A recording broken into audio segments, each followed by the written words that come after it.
cette guerre de 1870, d'où est-ce qu'elle est sortie? Ben, avant tout d'une affaire de politique intérieure. Vous savez que c'est le 19 juillet 1870 que la France a déclaré la guerre à la Prusse. Pourquoi? Parce qu'au mois de mai 1870, il y avait eu un plébiscite. C'est la deuxième fois que l'Empire faisait un plébiscite pour savoir ce qu'on pensait de lui. Et au mois de mai 1870, le plébiscite avait été excellent dans les campagnes, bon, mais terrifiant dans les grandes villes. En particulier terrifiant à Paris, où le gouvernement, le régime impérial, s'était trouvé en minorité. Il y avait eu 180 000 voix non, 130 000 oui et 80 000 abstentions. Vous comprenez, c'est une espèce de terreur qui s'est emparée de la cour quand on s'est dit, dans cette ville, enfin la capitale de la France, le régime n'est plus soutenu. Alors c'est une vieille idée, une idée banale, vous savez, qui a été 100 fois reprise, que quand il y a des difficultés d'ordre intérieur, on précipite les gens sur des difficultés d'ordre extérieur, c'est-à-dire qu'on les fait regarder du côté de la frontière plutôt que du côté des problèmes intérieurs. Alors on s'était dit, une petite guerre qui ne peut être que victorieuse, étant donné l'infaillibilité pour la victoire de l'armée française, cette guerre va tout arranger. Alors on avait décidé, contre la volonté de Napoléon III, qui avait plutôt peur, mais on avait décidé à la cour, surtout par la volonté de l'impératrice, laquelle se faisait du mauvais sang pour son fils, qui avait déjà 15 ans, et qui allait bientôt succéder au vieux papa qui n'était pas bien, et il fallait raffermir le trône. Alors c'était elle, l'impératrice, qui avait dit, si, allez-y, allez-y, cette guerre ne peut être que victorieuse. Donc vous savez le résultat. Mais il s'était produit, donc 19 juillet, mais il s'était produit au début d'août une catastrophe dont vous allez voir la portée intérieure. Ces catastrophes, c'est qu'il y avait eu des désastres à la frontière, Wissembourg, Forbach, etc. Enfin, les troupes françaises avaient été bouleversées, avaient été en déroute, mises en déroute. Et le gouvernement, pourtant un gouvernement impérial, le comte de Palikao, c'est un militaire qui avait pris le pouvoir, décide, dans la nuit du 8 ou 9 août 1870, de faire une chose qui va paraître à des tas de gens fous, folles. Quoi donc? Il décide d'armer la garde nationale, c'est-à-dire de donner des fusils à tout Parisien qui demanderait un fusil pour la défense de Paris, puisque les Allemands, les Prussiens étaient en train de s'approcher de la capitale. Pourquoi c'était une folie? Parce que la garde nationale, qui a été créée depuis 1889, vous savez, c'est une idée du marquis de Lafayette, qu'est-ce que c'était en soi la garde nationale? C'était une espèce de milice supplétive organisée par la bourgeoisie pour faire tenir en respect les pauvres. Lorsque Lafayette avait décidé la création de la garde nationale, il avait décidé aussi que pour entrer dans la garde nationale, il fallait payer son uniforme. L'uniforme coûtait 80 livres, c'est une somme considérable à l'époque, et aucun ouvrier, aucun membre du prolétariat, aucun pauvre ne pouvait entrer dans la garde nationale. À travers tout le 19e siècle, ça avait continué comme ça. La garde nationale, c'est cette force supplétive à côté de la police, à côté de l'armée, pour tenir en respect les pauvres. Et voilà, tout à coup, dans un drame national, parce qu'on avait peur que Paris soit investi, ce qui allait en effet se produire, le gouvernement dit, ben tant pis, des fusils à tout le monde. Des fusils à tout le monde? Des fusils aux pauvres? Mais qu'est-ce qu'ils vont en faire de ces fusils, les pauvres? Alors là, je voudrais vous citer une phrase de Maurice Barrès dans Les Déracinistes, c'est 1897, où Barrès aura cette formule qu'il faut retenir, qui est très grave, mais qui est très importante. La première condition de la paix sociale est que les pauvres aient le sentiment de leur impuissance. Alors comment voulez-vous que les pauvres aient le sentiment de leur impuissance s'ils ont des fusils? Parce que c'est quand une espèce de terreur va saisir la classe précédente à Paris en se disant, mais on va continuer, enfin tout va être renversé si les pauvres ont des fusils. Si bien que, lorsque se produit le désastre quasi final, enfin Sedan, où 80 000 Français sont faits prisonniers, où l'empereur est fait prisonnier lui-même, donc où l'Empire s'écroule, c'est une épouvante, vous m'entendez, c'est une épouvante dans la classe possédante, dans la classe dirigeante de Paris, à l'idée, il n'y a plus d'empire, les gens vont crier République, cette République va être appuyée par des gens qui ont des fusils, qui sont les démunis, qui sont les pauvres gens, où allons-nous? Si bien que le gouvernement qui va se constituer le 4 septembre 1870, c'est un gouvernement qui s'intitule gouvernement de la défense nationale et qui est en réalité purement et simplement un gouvernement de la défense sociale. Ces gens-là ont pris le pouvoir pour empêcher de passer ce qu'ils appellent la subversion. Il ne s'agit pas seulement de faire des phrases, il s'agit de donner des textes. Je vous en apporte un qui me paraît décisif. C'est du général Trochu. Et qui c'est Trochu? Mais c'était précisément le gouverneur de Paris et en plus président de ce fameux gouvernement de la défense nationale. Alors, écoutez bien ce qu'il a dit Trochu dans ses mémoires, qui ont été publiés posthumes en 1996. Il a dit, notre gouvernement a sauvé la situation qui était perdue. Est-ce que ça veut dire qu'elle était militairement perdue? Pas du tout, écoutez bien. Il a empêché la démagogie de prendre la défense de Paris et de produire dans la France entière un immense bouleversement social. Bon, alors c'est très clair, La politique de ces gouvernants, qui s'intitule gouvernement de la défense nationale, c'est avant tout de s'arranger pour que le socialisme ne passe pas. Et pour ça, ils n'ont qu'une idée, c'est que les Allemands gagnent le plus rapidement possible, investissent Paris, que les gros canons allemands soient braqués sur les faubourgs, ça fera tenir tranquille la canaille. Et il faut comprendre qu'à travers toute la France des notables, la France des châtelains, des ecclésiastiques, s'organise à ce moment-là ce qu'il faut bien appeler, d'un terme assez contemporain, une cinquième colonne, spontanée et fervente. Les gens de bien, comme on dit, vous savez, on n'est pas un homme de bien si on n'a pas du bien, enfin ça veut dire les possédants, quoi. Eh bien les gens de bien s'organisent spontanément, qu'ils soient de droite ou de gauche, vous savez, pour dire, mais ce qu'il faut le plus rapidement possible, c'est arrêter les frais de cette résistance, parce que la résistance est conduite par des républicains à la Gambetta, que Gambetta c'est plutôt un rouge, il se trompe du reste, et que si Gambetta gagne, c'est-à-dire que si la victoire est à la République, vers quoi allons-nous? Les Allemands, qu'est-ce qu'ils vont nous demander quand ils sont victorieux? 2 provinces, c'est embêtant, on perdra l'Alsace et la Lorraine, on perdra Metz et Strasbourg, mais qu'est-ce que c'est ça? Au prix de ce qui nous menace, c'est-à-dire une subversion des structures économiques et sociales, c'est-à-dire un renversement de l'ancestrale organisation sociale qui avait été tellement bien définie par Voltaire.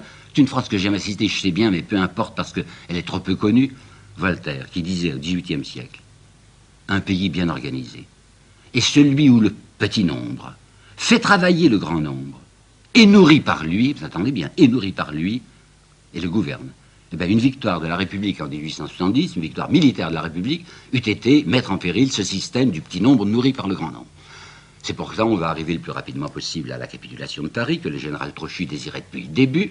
On va faire voter les Français votent sous la conduite des notables, ça se passe le 8 février 1871, et on a, à Bordeaux, puisque c'est là que se rassemble l'Assemblée nationale, on a une Assemblée nationale admirable, comme on n'en avait jamais vu. Ce Victor Hugo va appeler ça la chambre introuvable, retrouvée. Chambre introuvable, je ne sais pas si vous vous rappelez, c'est 1815, à la suite de l'Empire, quand on avait voté pour la première fois en France, du reste c'était déjà uniquement des notables qui votaient, et alors on avait eu une chambre ultra-royaliste. Et bien de même, ce qui sort du scrutin, le 8 février 1871, un scrutin, je vous le répète, dirigé par les ecclésiastiques, les châtelains et notables, c'est une chambre invraisemblable. Tout l'armorial français est là, tous les hobereaux, enfin c'est rempli d'ultra-royalistes. Au point que, on peut dire qu'on revenait en 1871 à avant 1830. Vous savez, 1830, c'est le moment où la monarchie de Juillet a remplacé la monarchie légitime. Et les gens qui sont nommés à ces élections-là sont des légitimistes, enfin des gens qui veulent le retour des Bourbons. Je vous rappelle, 1829, hein, on est en 1829. Ces gens ont mis à leur tête M. Thiers. Pourquoi M. Thiers? Parce que c'était celui qui avait été le chef pratique et occulte, mais efficace, je vous assure, de la fameuse cinquième colonne. L'histoire nous a appris que M. Thiers serait le libérateur du territoire en France. Parce qu'il s'y est arrangé en effet pour que les troupes allemandes d'occupation puissent partir un peu plus tôt, parce qu'on avait remis l'indemnité de guerre antérieurement à la date fixée. Mais ce libérateur du territoire, une chose qu'il faut que vous sachiez, c'est qu'il avait été l'équarrisseur du territoire. Car c'est lui qui avait décidé, on va donner à l'Allemagne ce qu'elle demande, Strasbourg, Metz, peu importe, hein, il faut le savoir. Et bien ça, on ne lui en voulait pas du tout à droite, puisque c'était le prix qu'il fallait payer pour être tranquille du point de vue social. Seulement, Thiers est assez embêté de voir cette chambre ultra-royaliste, parce que personnellement, il n'est pas royaliste, Thiers. Je l'ai déjà dit en souriant, il est thiériste. C'est-à-dire qu'il veut, il est maintenant président de la République, une République temporaire, bien entendu, mais il veut rester. Et d'autre part, il a une idée derrière la tête, une idée stratégique, qui est très intéressante et qu'il faut que je vous explique.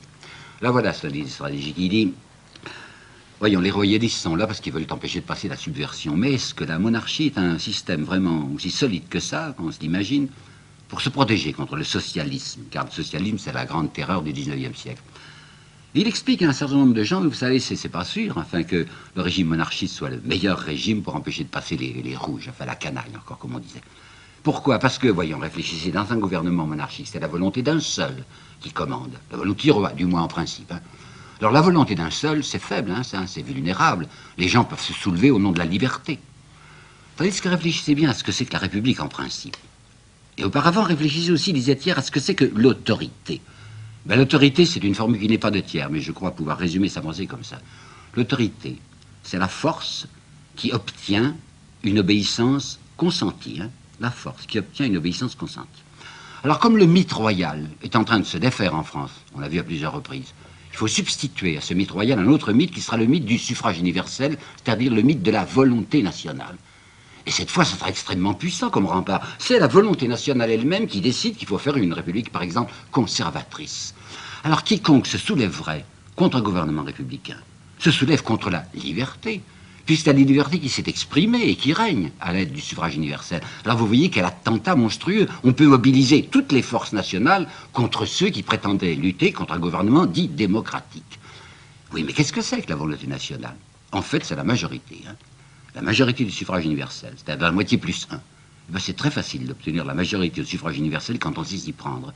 Et il en apporte deux exemples, monsieur Thierry dit, mais regardez donc ce qui s'est passé en avril 1848. Regardez ce qui s'est passé, ce qui vient de se passer le 8 février 1871. C'est la première fois en 48 qu'on lançait tous les Français, y compris les pauvres, dans un suffrage. On leur donnait le droit de vote. Il y avait des gens qui en étaient épouvantés en se disant, qu'est-ce qui va en sortir? Il en est sorti. Une chambre admirable, moins belle que celle de 71, mais la chambre d'avril 1848, elle était conservatrice à bloc. Et maintenant, vous voyez ce qui vient de sortir? Une chambre en or, enfin une chambre où ce sont vraiment les possédants qui sont les maîtres. Alors que pouvez-vous désirer de plus? Donc, si vous êtes raisonnable, hein, ne vous obstinez pas à essayer de rétablir une monarchie soit légitime, soit orléaniste. C'est pas intéressant. En réalité, le meilleur système pour vous défendre, c'est une république que nous appellerons la république conservatrice, et dont, bien entendu, disait modestement M. Thiers, je serai le maître. Il va former, autour de cette idée, un groupe qu'on va appeler le centre-gauche. Ce centre-gauche avec un nommé Léon Sey, ça vous dit rien, mais Léon Sey est une personnalité très importante de la France de la fin du 19e siècle. C'était un homme très riche, il appartenait à la compagnie des chemins de fer du Nord, à la compagnie de Casseville, il va rentrer à l'académie, c'est un économiste, comme on dit, distingué. Et bien Léon Sey va être l'homme de paille de M. Thiers pour constituer ce centre-gauche, c'est-à-dire le centre du ralliement des affairistes intelligents à l'idée républicaine. Il a devant lui, Thiers, cette chambre qui est en immense majorité royaliste. Et il dit, je m'en vais dérouler parce que, heureusement, ces royalistes ne s'entendent pas. Il y avait, je vous le répète, les Bourboniens, les légitimistes, quoi, ceux qui voulaient faire monter sur le trône le petit-fils de Charles X, qui s'appelait le comte de Chambord, et puis il y avait les orléanistes, c'est-à-dire ceux qui voulaient faire monter sur le trône le petit-fils de Louis-Philippe, qu'on appelait lui le comte de Paris. Alors il se dit, comme par bonheur, la fusion, c'était le mot qu'on employait toujours, la fusion entre ces deux tendances royalistes ne s'opère pas, je vais me glisser entre les deux. Et je vais essayer de développer mon centre-gauche de telle manière que nous obtenions la majorité, qu'on ne nous parle plus de restauration monarchique et qu'on fasse une France républicaine, entre guillemets, avec moi à la tête.